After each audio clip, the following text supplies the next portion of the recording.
Hi, good evening to all. So today's topic is about agency services on loan. Bank act as a banks act as a agent when providing a loan to the customers, which are as follows. The first one is the commercial banks. How commercial bank act as an agent while providing loans. Long-term credit for investment purpose. It will provide long-term loans for investment purposes. Financing the working capital requirements of weavers cooperative societies. Shortly, it is called the WCS and the state handloom development corporations. Commercial bank provide financing to the WCS because it has the capital requirements, working capital requirements. To fulfill that, the commercial bank provide finance to them and the state and the handloom development corporations. To this party to the commercial bank provided loans.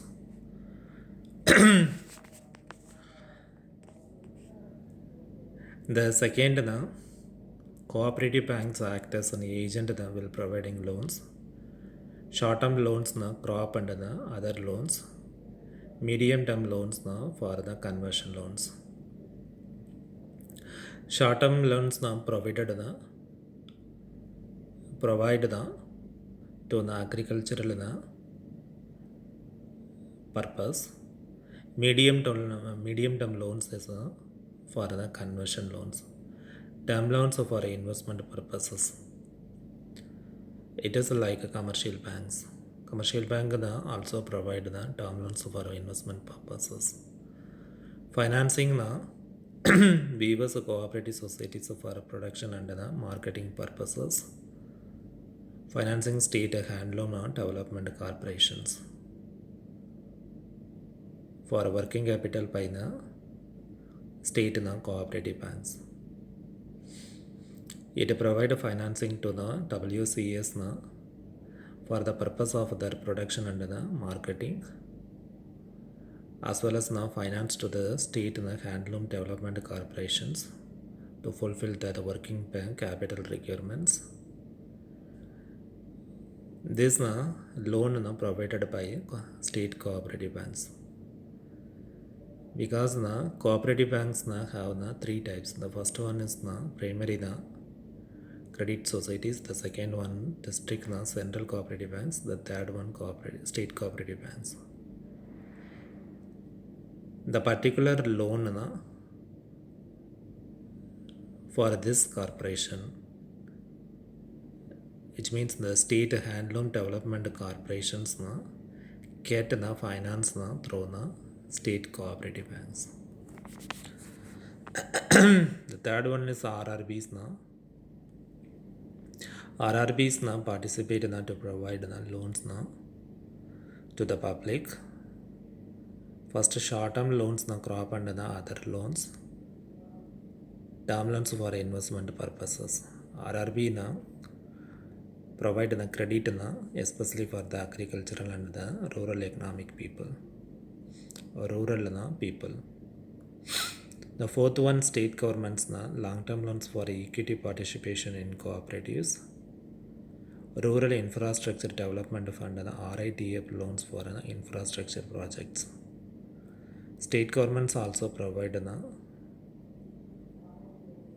loans to the people, to the needy people, in which long-term loans for the long-term loans provide to the cooperative societies, and the rural infrastructure development fund loans for the rural infrastructure projects. The fifth one is non-governmental organizations, or it is also called as the NGOs, informal credit delivery system. It's not a statutory body. It runs independently. Revolving fund assistance for various microcredit delivery innovations and promotional projects under Credit and Financial Services Fund. It's also shortly called as CFSF, and Rural Promotion Corpus funds RBCF respectively. It's all various institutions through which the NGOs provide credit to the needy people. The second topic is about the limitation of credit creation, which are as follows. Credit creation also has some limitations. We will look at them in detail. The first one is amount of deposit. Larger the money supply given the CRR, larger is the credit creation. If money supply is in large amount, it will increase the CRR of bank, through which the credit creation will create more. If it is not, if money supply is the very low, that time the CRR also low, automatically credit creation will decrease. The second, the cash reserve ratio, it's also called as CRR. Higher CRR reduces and lower CRR increases credit creation.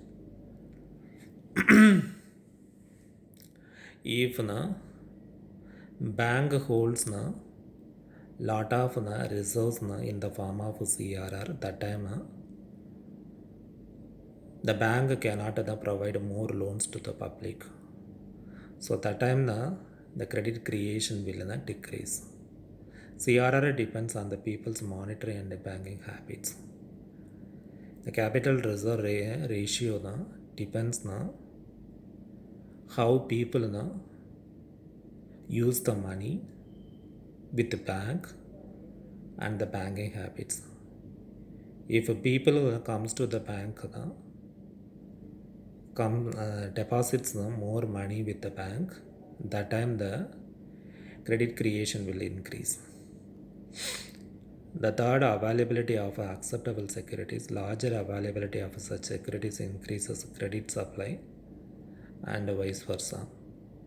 If a bank holds a lot of securities, that time the credit creation will increase. If not, it will decrease. The fourth one is the economic conditions. Economic conditions also influence the credit creation. Optimistic economic conditions increase credit creation, whereas pessimistic economic conditions reduce credit creation. If a economic condition is in a pessimistic way, that time the credit creation will reduce. The fifth one, clearing system. A well-organized clearing house system increases credit creation, because everything will be well organized, that time the credit creation will automatically increase. If not, it will decreases. Demand for loans. In an optimistic investment climate, demand for loans increases and naturally credit creation also increases. Why is it so? Because that time only the people will approach bank for getting loans. If not, they don't. So that way demand for loans increases, so automatically credit creation also increases. If not, it will decrease. Thank you. We will see you again with another session. Until then, stay tuned, stay blessed. Bye.